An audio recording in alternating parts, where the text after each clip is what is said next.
La Chine moderne est une puissance industrielle à l'urbanisation galopante. Mais au-delà des forêts de gratte-ciel et des rues animées, il existe une autre Chine.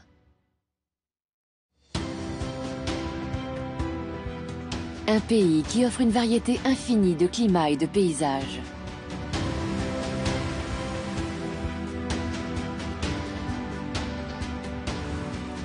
Un pays où les hommes ont su tirer parti de la nature.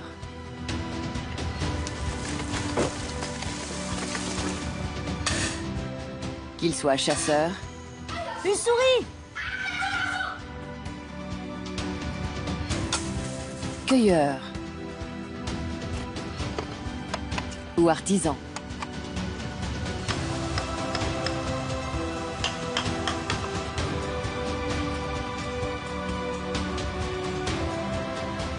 Partons à la découverte d'un territoire immense et méconnu. 1800 2 200 000. Que le combat commence. À la rencontre d'une Chine secrète.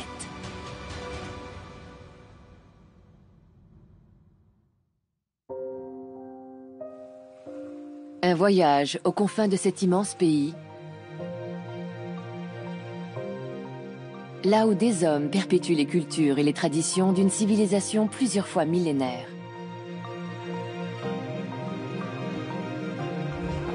Ouais. Dans ces régions isolées, une nouvelle génération reprend le flambeau.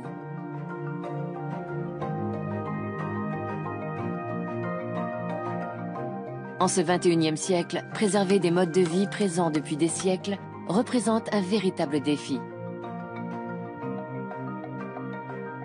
Au Sichuan, les habitants de la dernière grande forêt de bambou tentent de trouver de nouvelles sources de revenus tout en préservant la paix des lieux.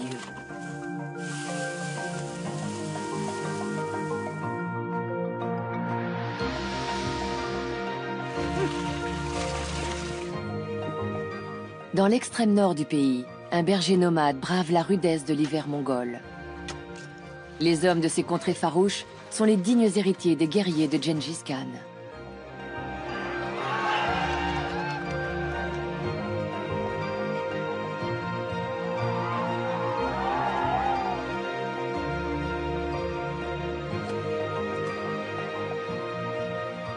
Dans la province du Zhejiang, le dernier sériculteur produit la soie comme on le faisait il y a 1000 ans.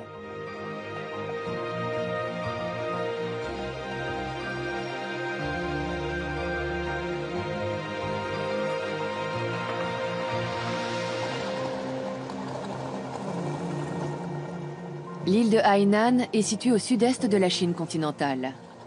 Elle compte plus de 8 millions d'habitants.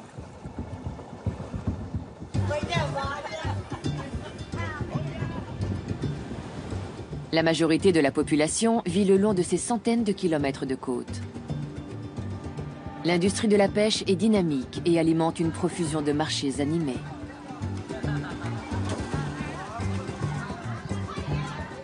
Les touristes affluent en masse, attirés par les plages paradisiaques et le climat tropical de l'île. Mais Hainan a une face cachée.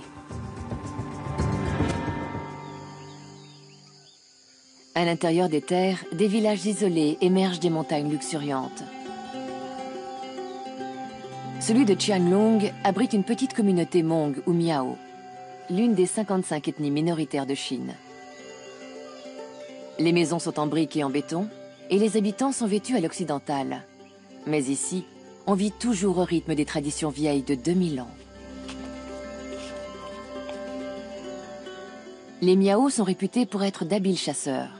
Ils sont passés maîtres dans l'art d'exploiter les trésors de ces forêts tropicales. Jiala a 13 ans.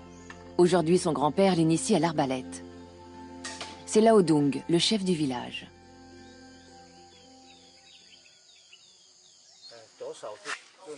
Tu tiens cette partie avec la main gauche et tu places la droite ici. Tu poses la flèche ici et tu vises comme ça. Lao Dung fabrique des arbalètes traditionnelles. Ce sont des armes simples, mais redoutablement efficaces pour qui sait s'en servir. En plein dans le mille.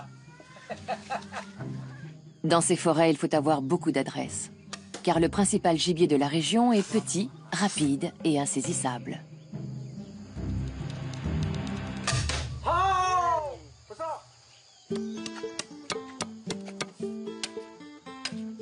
Djala et ses amis ont prévu de partir seuls à la chasse.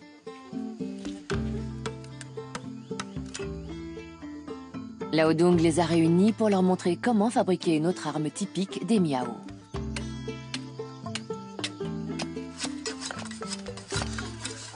Regardez bien les enfants. Voilà comment on fabrique un piège.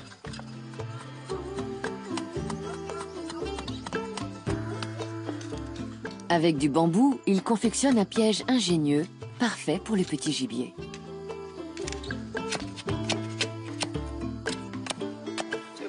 Il faut que cette partie se termine en pointe pour pouvoir la planter dans le sol. Je vous explique. D'abord, on coupe un bout de bambou pour faire l'ossature. Ensuite, on ajoute cette partie, puis celle-là. C'est ainsi que nos ancêtres fabriquaient ces pièges.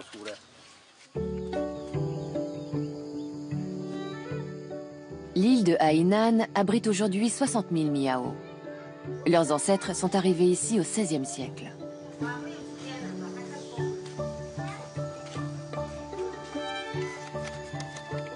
Ils ont apporté leur technique de chasse du continent.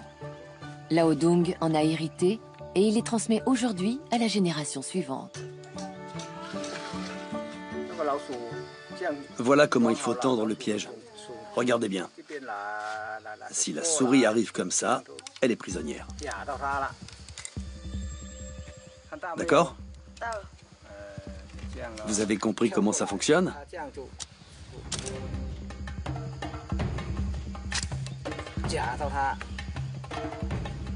La leçon est terminée. Les enfants ont hâte de tester leurs armes loin du regard des adultes.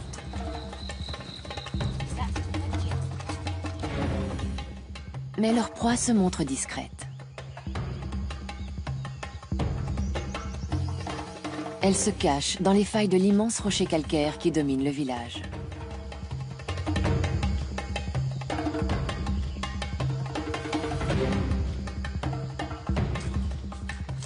Pour les chasser, il faut traverser l'épaisse jungle qui couvre la colline. Un chemin semé d'embûches.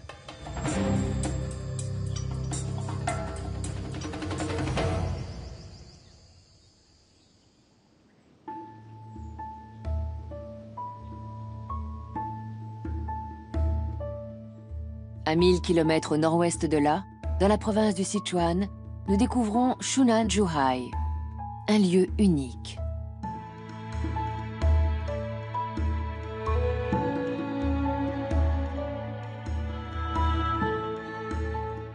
Vue du ciel, on dirait une forêt ordinaire. Il n'en est rien. Ce paysage enchanteur est la plus grande forêt naturelle de bambou de Chine.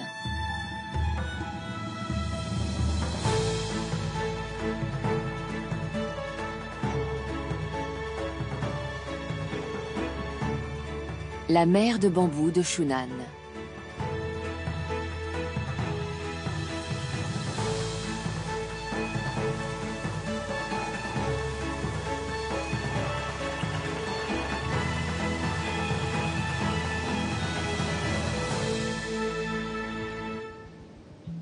Nous sommes en décembre. L'air est froid et humide.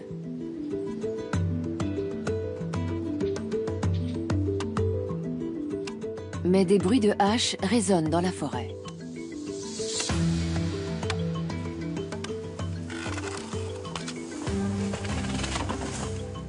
Le bambou fait vivre les habitants de la région depuis près de 3000 ans.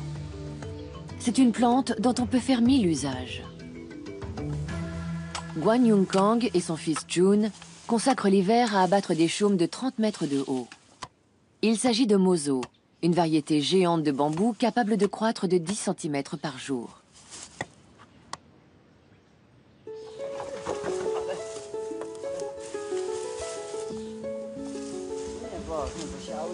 Cette année, les entrenœuds sont plus courts. Il y a moins de ramifications.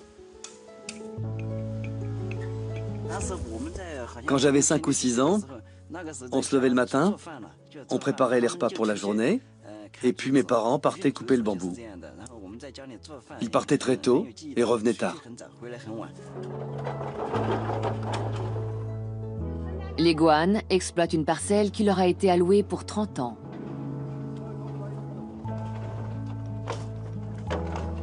Ils coupent les chaumes de plus de 5 ans. Ils sont assez solides pour être utilisés en menuiserie ou comme matériaux de construction.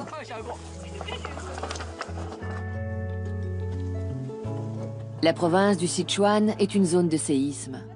Le bambou permet de stabiliser le sol des versants. Il est donc crucial d'entretenir ces forêts.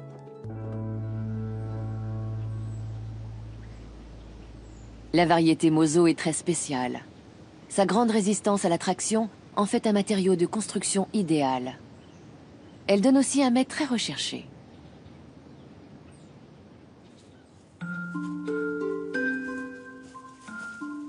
Les jeunes pousses apparaissent entre octobre et décembre. Elles constituent la base d'une spécialité locale.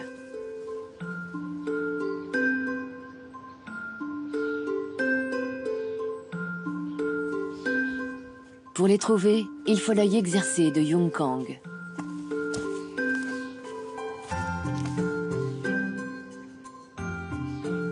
Regardez les feuilles.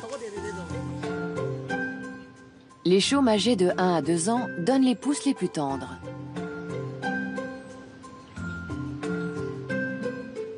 Il doit y avoir une pousse par ici. On le voit aux feuilles, regarde. Suis le rhizome et cherche par ici, dans le sol. Tu vas trouver la pousse. On va chercher ici.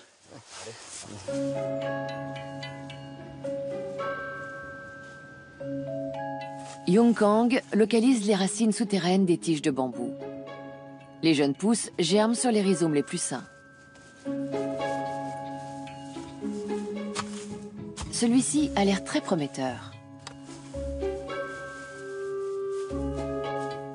Quand les rhizomes sont bien verts, comme ça, en général, ils produisent des turions, c'est-à-dire des jeunes pousses souterraines. On n'a plus qu'à le suivre.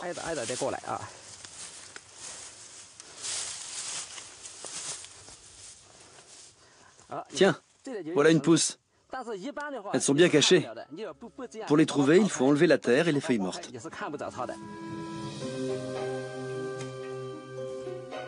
Il dégage délicatement la jeune pousse.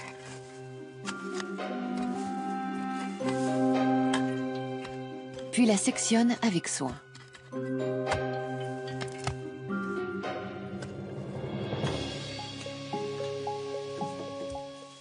Pas mal.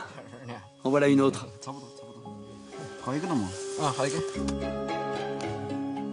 La zone est féconde, mais la récolte de turions reste modeste. Les plus beaux peuvent peser 1 kilo.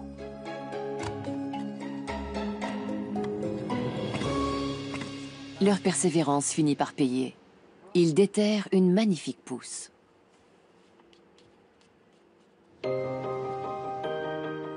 Par le passé, Yung Kang travaillait dur pour remplir son panier. La survie de sa famille en dépendait.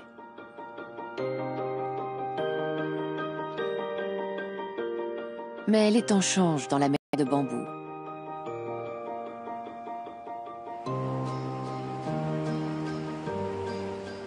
Son fils Jun explore de nouvelles façons d'exploiter cette graminée extraordinaire, au risque de changer pour toujours leur mode de vie.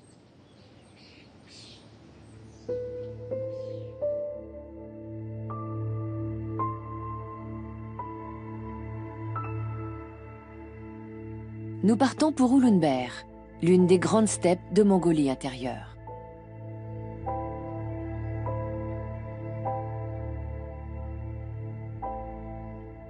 C'est un territoire très majestueux. L'été, le vert des prairies s'étend à l'infini.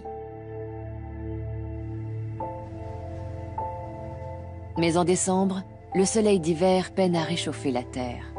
Et la température ne dépasse pas les moins 30 degrés.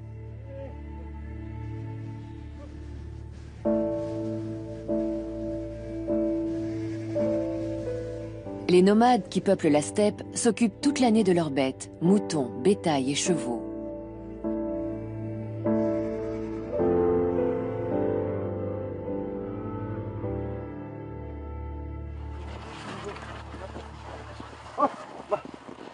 Erline Bâtard a 27 ans.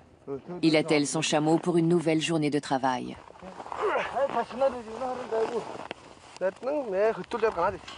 Chaque jour, il va nourrir ses moutons dans la plaine. Il leur porte le foin stocké pendant les mois d'été.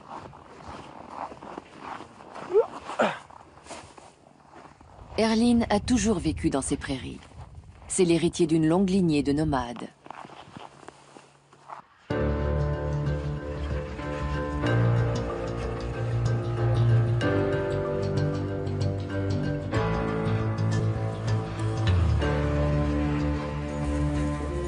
Ces moutons passent la nuit blottis les uns contre les autres.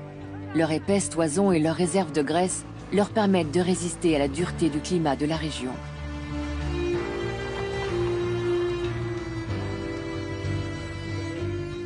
Erline a beaucoup travaillé pour accumuler les réserves de foin. Le dernier hiver a été terrible. Des froids de près de moins 50 degrés ont failli causer la perte de son troupeau. L'an dernier, il y avait 40 à 50 cm de neige. On ne pouvait se déplacer qu'à cheval. En voiture ou en camion, c'était impossible dans cette neige. Il y a eu une pénurie de fourrage pour les animaux. Le foin a atteint des prix complètement fous. Et pour finir, quand on avait de l'argent, il n'y avait plus rien à acheter. Les moutons se sont mis à se manger la laine sur le dos pour survivre.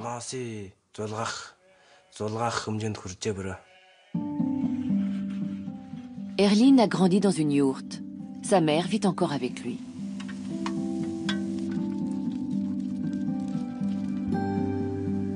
Ses tentes sont parfaitement adaptées à la vie nomade.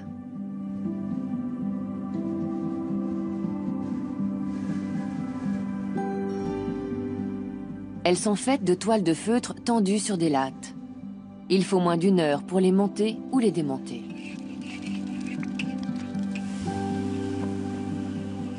Et Ohan, la femme d'Erline, aide sa belle-mère en cuisine.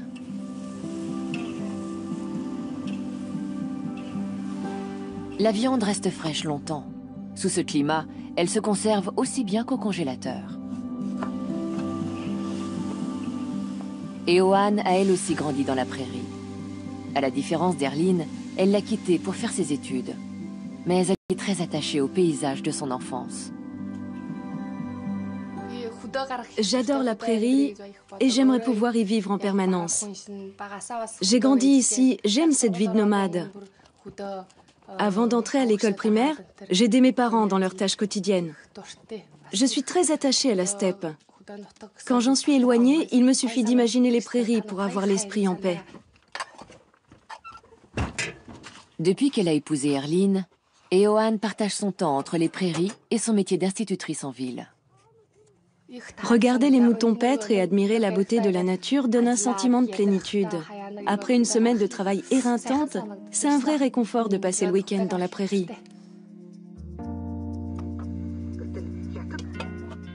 L'hiver s'annonce difficile pour Erline. Il fait moins froid que l'an dernier, mais il est tombé très peu de neige et cela pose un problème d'un autre ordre. Il n'y a pas assez d'eau pour abreuver ses animaux.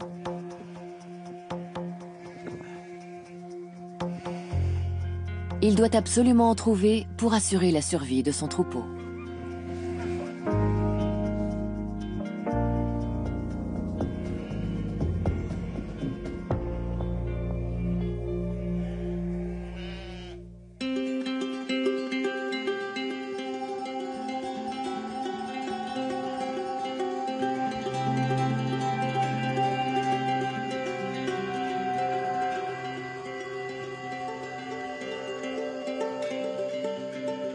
Sur l'île de Hainan, Djala et ses amis sont partis seuls à l'aventure.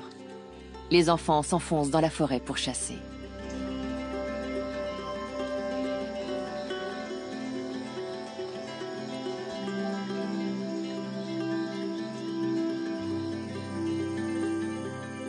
Ils sont armés de pièges et d'arbalètes en bambou, fabriqués selon la technique ancestrale des Miao.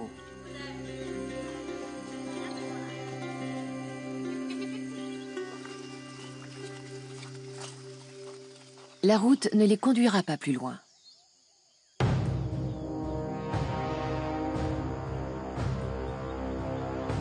Leur destination, c'est le sommet de ce rocher qui les domine de toute sa hauteur.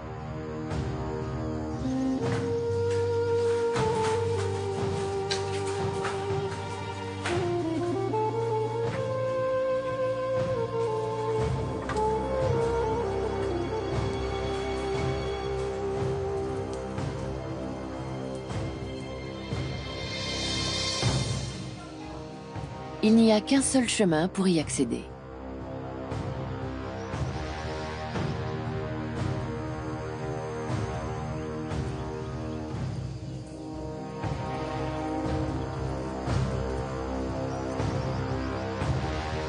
Il faut emprunter une échelle naturelle, une antique racine ancrée dans les fissures de la paroi.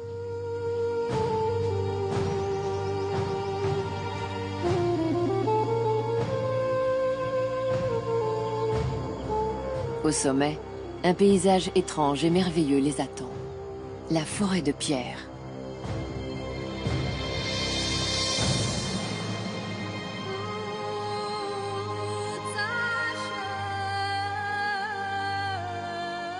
Ce site karstique s'est formé il y a plus de 250 millions d'années. La zone était alors le fond d'une mer tropicale peu profonde. Quand la mer s'est retirée, l'eau de pluie a dissous la roche calcaire pour créer ce relief déchiqueté.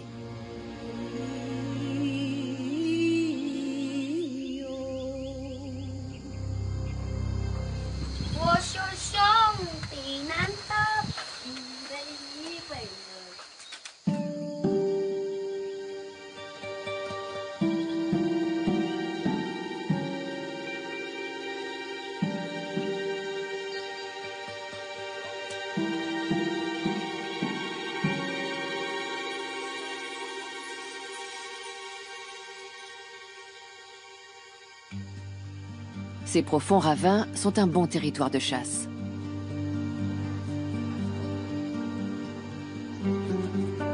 Reste à trouver les trous où les rongeurs aiment se cacher.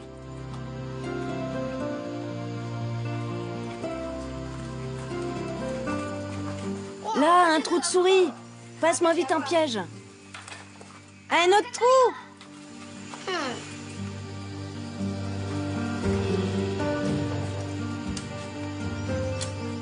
Djala a bien retenu les conseils de son grand-père. Il enfonce d'abord profondément la tige de bambou dans la terre. Puis, il tend délicatement le piège.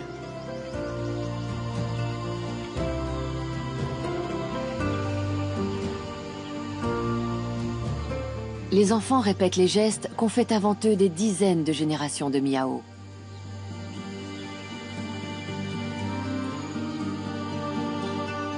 À présent, il faut attendre. Demain, ils viendront relever leur piège.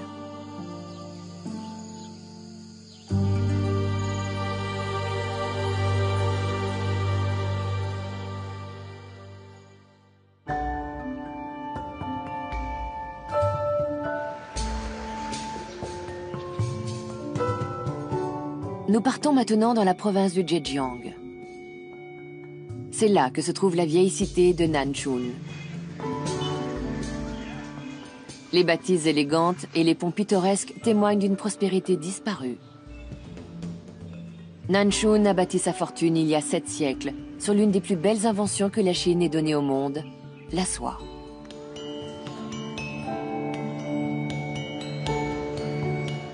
C'est dans cette région que ce tissu est apparu il y a près de 5000 ans. La soie de Chine était portée par les aristocrates romains et les rois de Perse. Elle reste l'un des produits d'exportation phares du pays. De Beijing à Londres, elle est de tous les défilés de mode.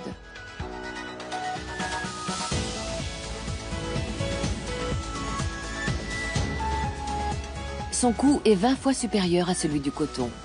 Mais les créateurs du monde entier aiment travailler ce matériau d'une finesse inégalée.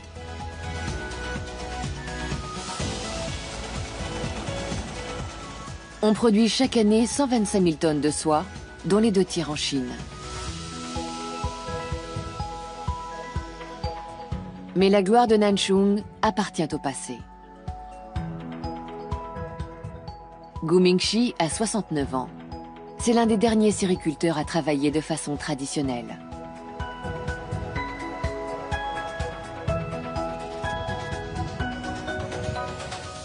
Nous sommes en mai. Pour Gu, c'est la semaine la plus chargée de l'année. Avec sa belle-fille Yang Yan, Gu élève 30 000 créatures extraordinaires.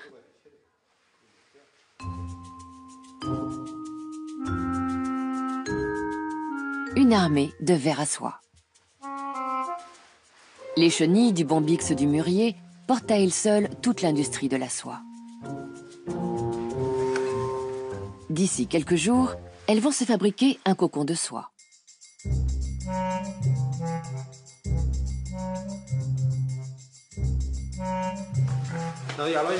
Il faut leur mettre plus à manger.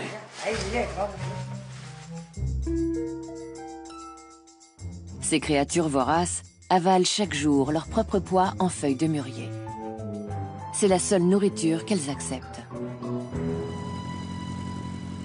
Gu va donc 2 fois par jour chercher des feuilles fraîches pour nourrir son armée d'ouvrières.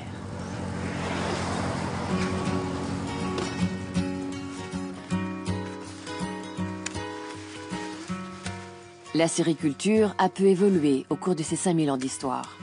Depuis toujours, on cueille les feuilles du mûrier pour nourrir les vers à soie.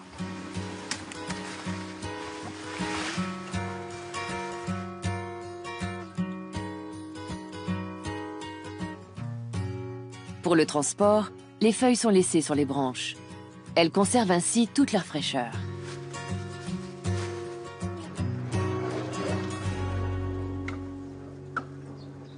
Il ne suffit pas de nourrir les chenilles. Il faut savoir aussi repérer les différents stades de leur évolution. D'un œil expert, Gu examine ces chenilles. Elles approchent du moment critique.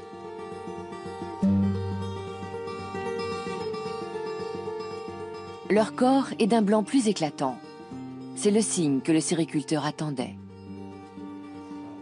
Elles sont presque à maturité. Le blanc est très clair. Demain, elles seront prêtes. Voilà 50 ans que Gu élève des vers à soie. Il sait d'instinct quand les transférer pour la prochaine étape de leur développement.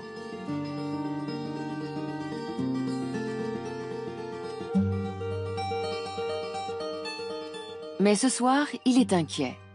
La température baisse rapidement. Les vers à soie sont fragiles. Une vague de froid soudaine pourrait leur être fatale.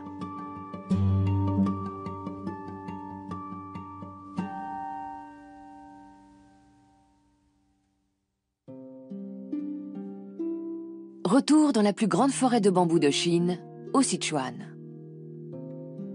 Jun prépare l'une des parties les plus rentables de la graminée.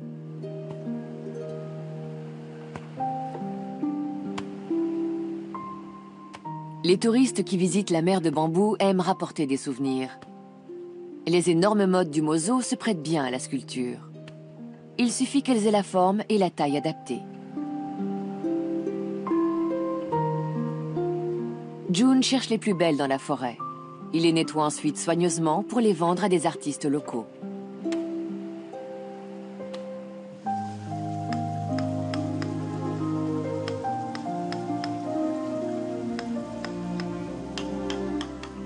Yongjung a plus de 20 ans de métier.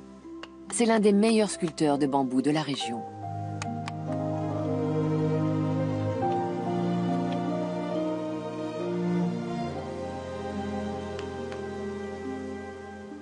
Il faut rester concentré pour ne pas abîmer la racine. Sinon, on perd ce qui fait tout l'attrait de l'objet. Ces plus belles pièces peuvent atteindre 450 €. L'été prochain, ces créations prendront place dans l'un des étals du village. Aujourd'hui, notre principale source de revenus, c'est le tourisme. Nous tenons des hôtels, nous sculptons le bambou pour créer des souvenirs. Notre vie a complètement changé.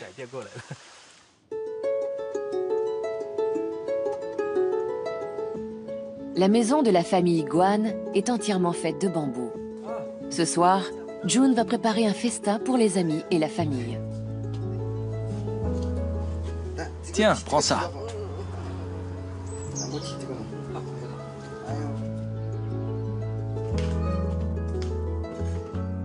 On fait frire les tendres pousses dans l'huile. C'est l'ingrédient principal d'un plat à base de viande et de légumes locaux.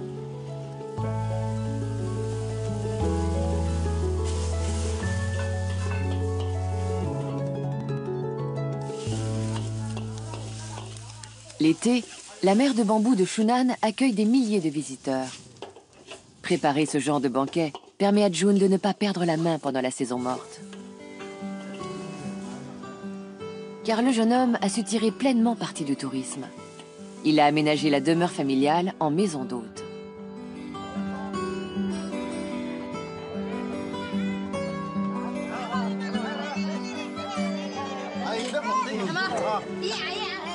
Allez, on trinque!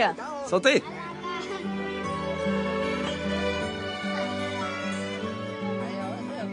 Pour June, l'activité forestière est secondaire. Le tourisme est bien plus rentable.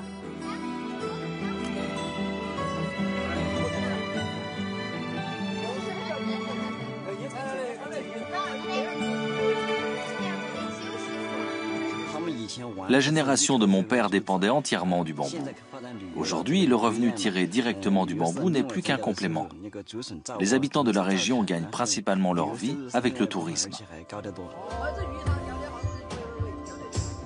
Le tourisme a apporté la prospérité dans la région de la mer de bambou.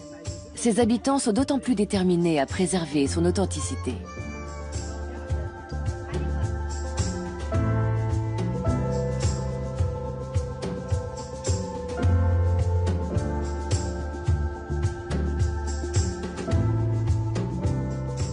Ces collines où ondulent les chaumes ont été modelées par l'homme.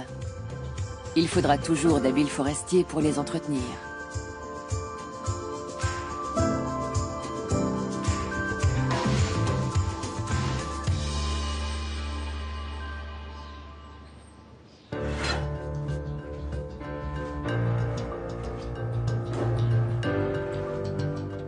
Dans les immensités désolées de Mongolie intérieure, Erlin Bâtard lutte contre un hiver particulièrement sec.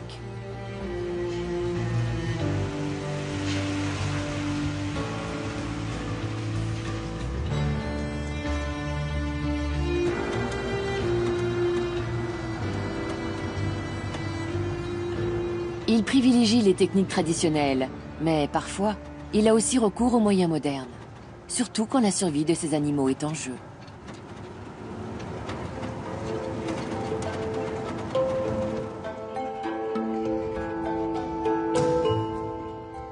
Erlin a absolument besoin d'eau pour son troupeau. Pour s'en procurer, il n'y a qu'une solution. Elle est gratuite, mais c'est terriblement éprouvant sur le plan physique. Il prélève de la glace dans le lit d'une rivière gelée.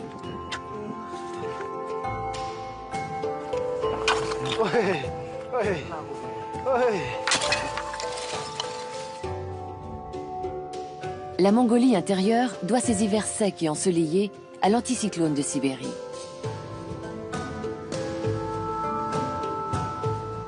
Chaque automne, une zone de haute pression se forme au-dessus de la Sibérie. Elle souffle une vague d'air glacial et très sec sur toute la région. Le ciel dégagé crée un climat froid et aride. Cette année, il est particulièrement rude.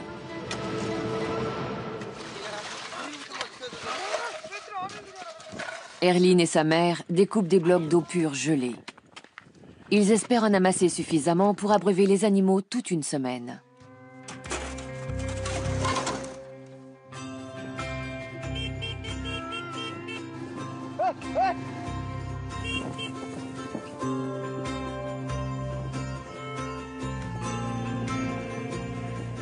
Erlin a fait fondre la glace.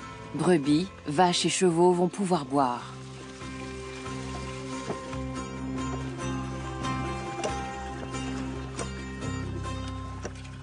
Il a enfin l'esprit libre.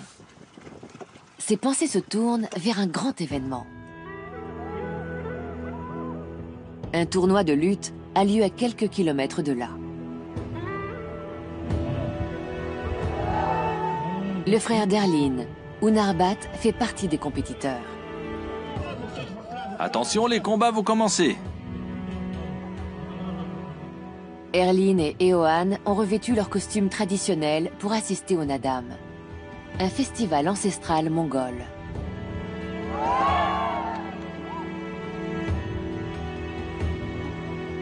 Les colosses de la région s'affrontent dans une forme de lutte qui remonte au temps du grand Gengis Khan.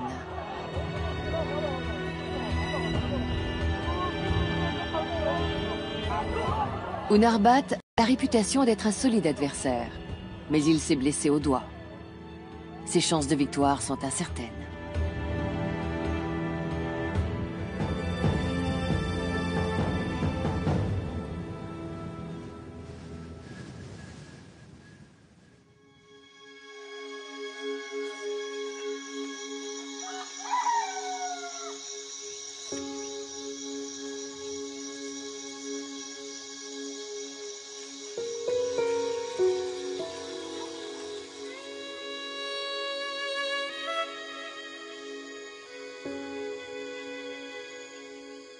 Le jour se lève sur l'île tropicale de Hainan.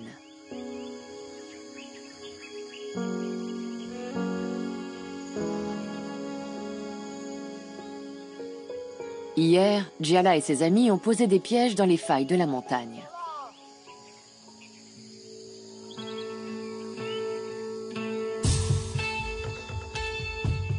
Il est temps de retourner dans la forêt.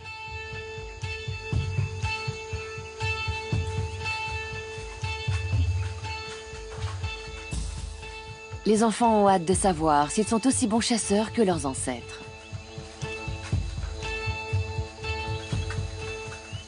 On a attrapé une souris! Et une autre! 3 des 4 pièges ont fonctionné. Elle est énorme celle-là, j'en ai attrapé une! Venez, on va les faire cuire! Ils ont attrapé 3 rongeurs dans leur piège de bambou. Mais Djala a très envie d'essayer l'arbalète que son grand-père lui a fabriquée. Quelque chose a bougé dans les buissons.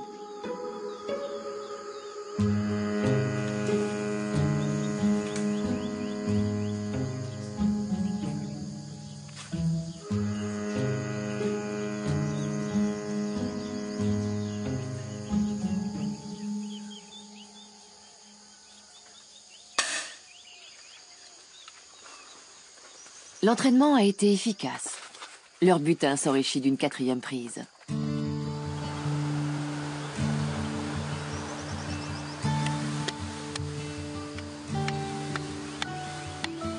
Djala et ses amis ont allumé un feu pour faire cuire leur trophée.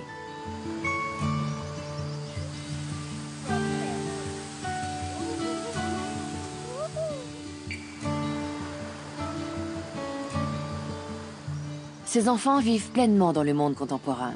Ils habitent des maisons en dur, portent des vêtements modernes et vont à l'école.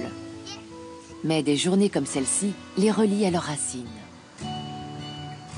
Ils maintiennent des liens étroits avec leurs traditions millénaires. La culture d'un peuple de chasseurs et de cueilleurs capables de tirer leur subsistance de ces paysages luxuriants.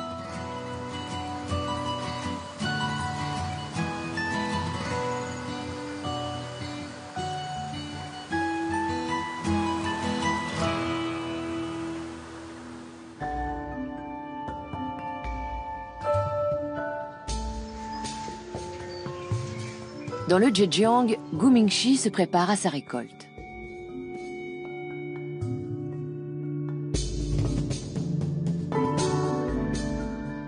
Ces 30 000 vers à soie ont passé leur dernière nuit sur les claies de bambou.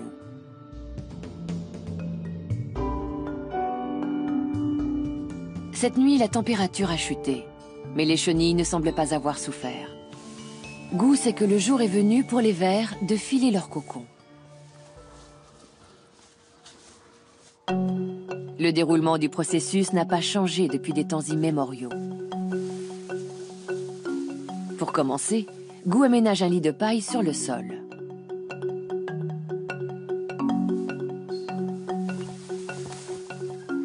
Il faut ensuite placer toutes les chenilles à la main. Cette tâche occupe toute la famille pendant plusieurs heures.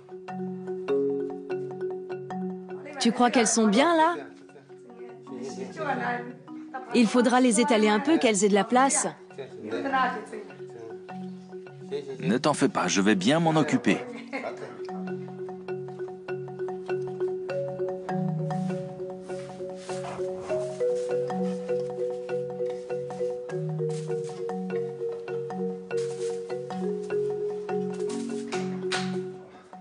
Gu confectionne de petites structures en paille. Les vers à soie vont s'y installer pour filer leur cocon. Les sériculteurs répètent ces mêmes gestes depuis des millénaires.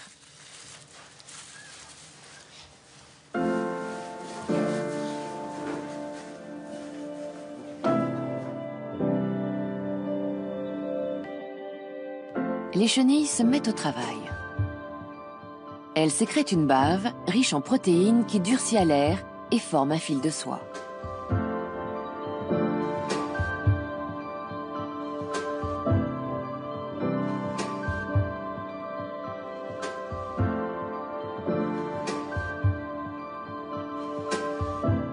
En l'espace de quelques jours, elles tissent un cocon d'un blanc éclatant. C'est l'abri de la chrysalide, le lieu de la métamorphose en bombix du mûrier. Bientôt, la litière de paille devient une forêt de cocons.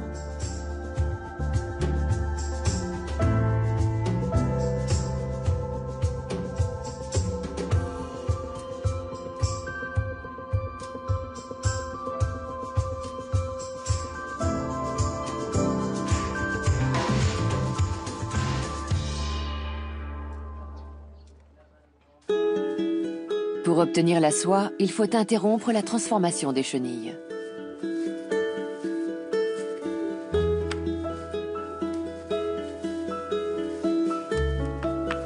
L'étape qui suit requiert une grande maîtrise technique.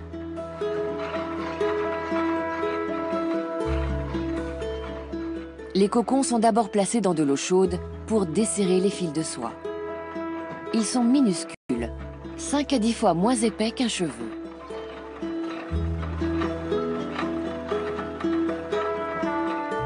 Les cocons sont composés d'un fil unique d'1 kilomètre de long.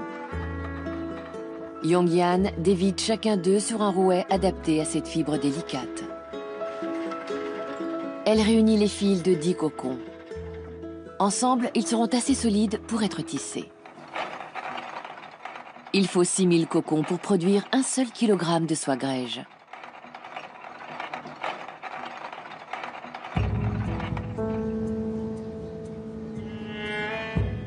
L'élevage des vers à soie a fait la fortune des ancêtres de Gu.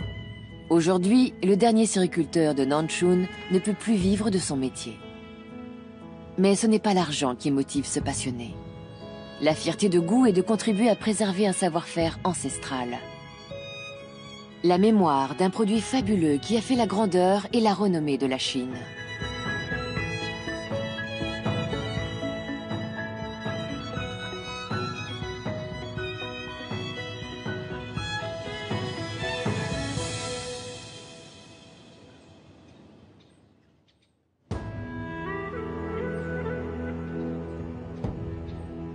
Retour à 2500 km de là. Une foule s'est rassemblée dans les prairies d'Ulunber, en Mongolie intérieure. Malgré le froid mordant, chacun veut assister au festival de Nadam. Les hommes sont venus de toute la prairie pour s'affronter dans un tournoi de lutte. Erlin Baatar arrive avec sa femme pour encourager son frère Unarbat. C'est l'un des favoris de la compétition.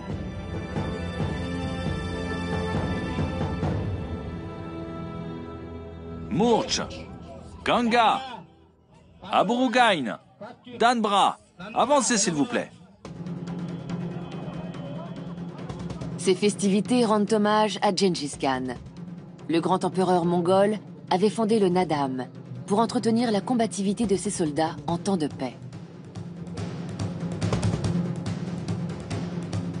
La lutte d'Ulunber est une variante particulièrement violente. L'objectif est de jeter son adversaire au sol. Mais les combattants sont autorisés à donner des coups de pied. C'est au tour d'Unarbat. Selon la tradition, les lutteurs s'avancent dans l'arène en sautant. Une gestuelle qui imite le pas du tigre. Il va bientôt savoir si son doigt blessé va résister à la brutalité du combat. Unarbat prend très vite l'ascendant. Il envoie facilement son adversaire au sol. Le combat suivant est plus difficile. Mais grâce à sa force et à sa technique, Unarbat se qualifie pour la demi-finale. Sous les yeux de son frère, il s'attaque à l'un des autres favoris du tournoi.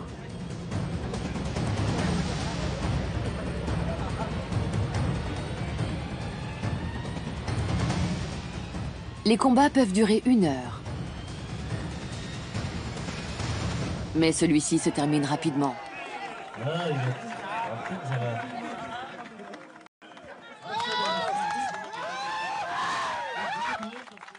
Unarbat termine à la 3e place.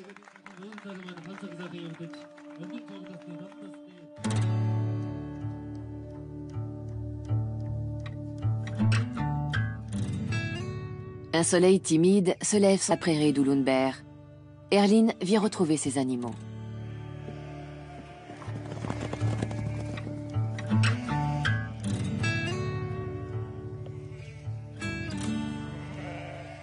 Silhouette fragile dans l'immensité de la steppe, il perpétue le mode de vie nomade de ses ancêtres.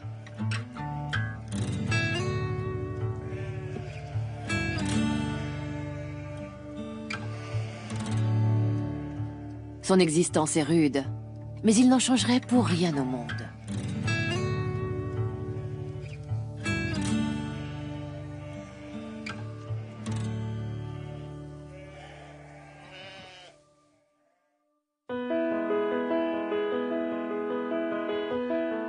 Aux 4 coins du pays, des millions de Chinois perpétuent les traditions d'une civilisation plusieurs fois millénaire.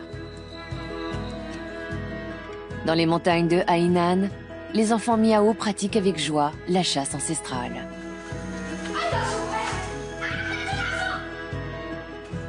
Dans les cités médiévales de l'Est de la Chine, des sériculteurs préservent un précieux savoir-faire.